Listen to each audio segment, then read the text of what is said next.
किसी ने बहुत अच्छी बात कही है, अगर आवाज़ ऊंची हो तो कम लोग सुनते हैं, मगर बात ऊंची हो तो ज़्यादा लोग सुनते हैं।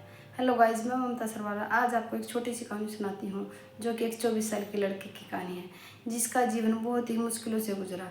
क्योंकि जब वो छोटा सा था तभी उसके माता पिता गुजर गए थे, और जब वो 24 साल का हुआ तो एक वो वहाँ पे सेठ के यहाँ पे काम करता था, और उसका 2 वक्त का गुजारा ठीक से हो रहा था। एक दिन उसने 4 चपाती और सब्जी बना के रख दी, और वो हाथ मुंह धो के आया, देखा तो उसकी प्लेट में सिर्फ 3 रोटियां मिली। ऐसा ही दूसरे दिन हुआ, उसने प्लेट में 4 चपाती और सब्जी रख दिया, और वो हाथ मुंह धो के आया, देखा तो प्लेट में फिर से 3 चपाती मिली।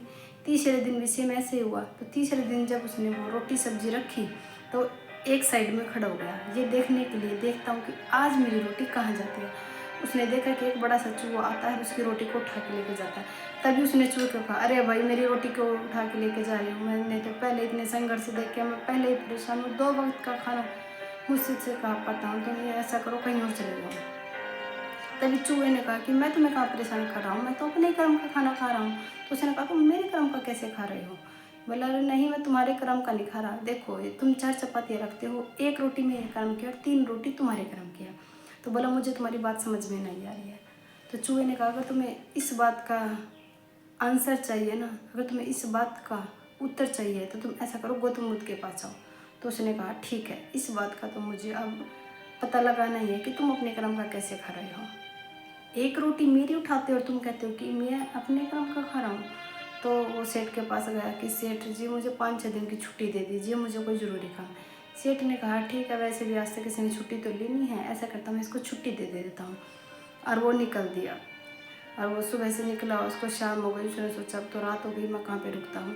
तभी उसे एक हवेली नजर आई, और उसने उस हवेली की मालकिन से कहा कि आज मुझे यहाँ पे रात को रहने की अनुमति मिल जाएगी। तो मालकिन ने कहा कि तुम कहाँ जा रहे हो।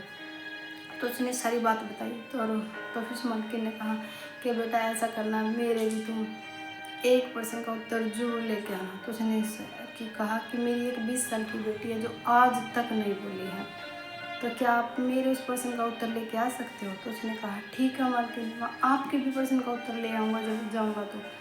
तो ऐसा ही करते दूसरा दिन हुआ, और वहाँ भी शाम हो गई। उसने देखा कि एक बड़ा सा पहाड़ था। उसने सोचा अब मैं कैसे जाऊँगा। तभी उसने एक जादूगर को देखा, और जादूगर से उसने कहा कि मुझे इस पहाड़ को पार करा दो, तुम्हारा बहुत बहुत धन्यवाद होगा। तो जादूगर ने कहा पहाड़ तो मैं तुम्हारा पार करा दूँगा, पर तुम जा कहाँ रहे हो मुझे ये बता दो।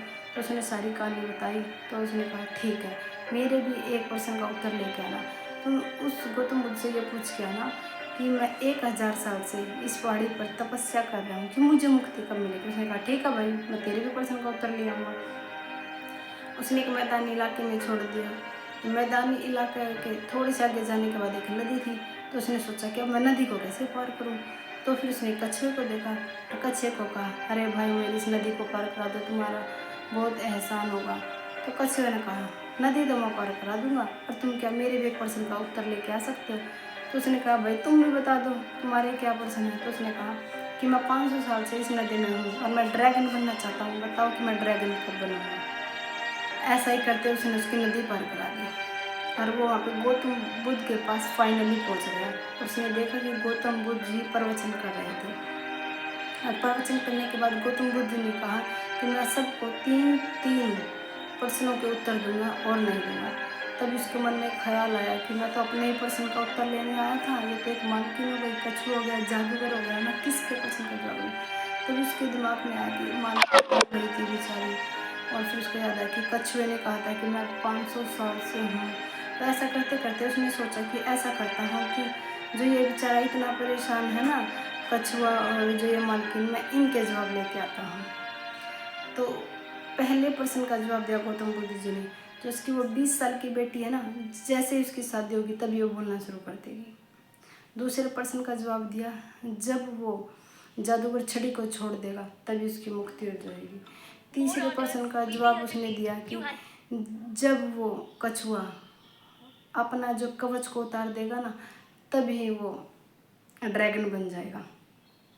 जब वो आ रहा था उसने कछुए को कहा भाई देखो, उसने ये कहा कि जब तुम अपने कवच को उतार दोगे तो तभी तुम ड्रैगन बन जाओगे। और जैसे उसने अपने कवच को उतारा तो हीरे हीरे, तो उसने कहा भाई मैं इस हीरे को क्या करूँगा, ऐसे करो तुम हीरो को तुम ले जाओ, और मैं तो ड्रैगन बन ही गया हूँ। तो वो बहुत खुश हुआ कि मुझे तो हीरे मिल गए।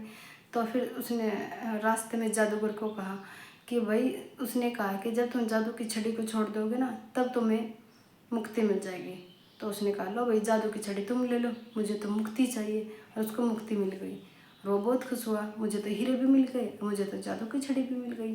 फिर वो मालकिन के पास आया तो उसने कहा, मालकिन, गौतम बुद्ध ने कहा कि जैसे ही आपकी बेटी की शादी होगी तभी वो बोलनी पड़ेगी। तो उसने कहा तो फिर देर किस बात की, मेरे सामने तो दूल्हा ही है। तो उसने कहा कौन? बोला तुमसे अच्छा लड़का और कौन हो सकता है। तो फिर उसकी शादी करवा दी। और जैसे ही शादी करवाई तो वो लड़की बोलने लगी, अरे आप तो वही हो जो कुछ दिन पहले हमारे यहाँ पे आए थे, रो रुके थे। तो मतलब कि उसकी माँ भी बहुत खुश हो गई कि मेरी बेटी बोलने लगी। और उस लड़के का तो मतलब कि वो तो हीरे भी मिल गए, जादू की छड़ी भी मिल गई और शादी भी हो गई। तो इस कहानी से हमें ये शिक्षा मिलती है कि अगर आप जब किसी और का भला करते हो ना तो परमात्मा खुद ही आपका भला करता है। अगर आपको एक चीज़ छोड़नी होगी ना तभी आपको दूसरी चीज़ की प्राप्ति होगी। अगर आपको लाइफ में कुछ भी बड़ा पाना है ना तो आपको संघर्ष तो करना पड़ेगा, बिना संघर्ष के आपको प्राप्ति नहीं हो सकती। अगर आप लेट उठोगे और लेट काम करोगे तो आपको संघर्ष की प्राप्ति कब आपको सफलता की प्राप्ति कब मिलेगी? जब आप सुबह जल्दी उठोगे, जल्दी काम करोगे, सारे काम जब आप मैनेज करके काम करोगे ना तब आपको सफल होने से कोई नहीं रख सकता। Thank you.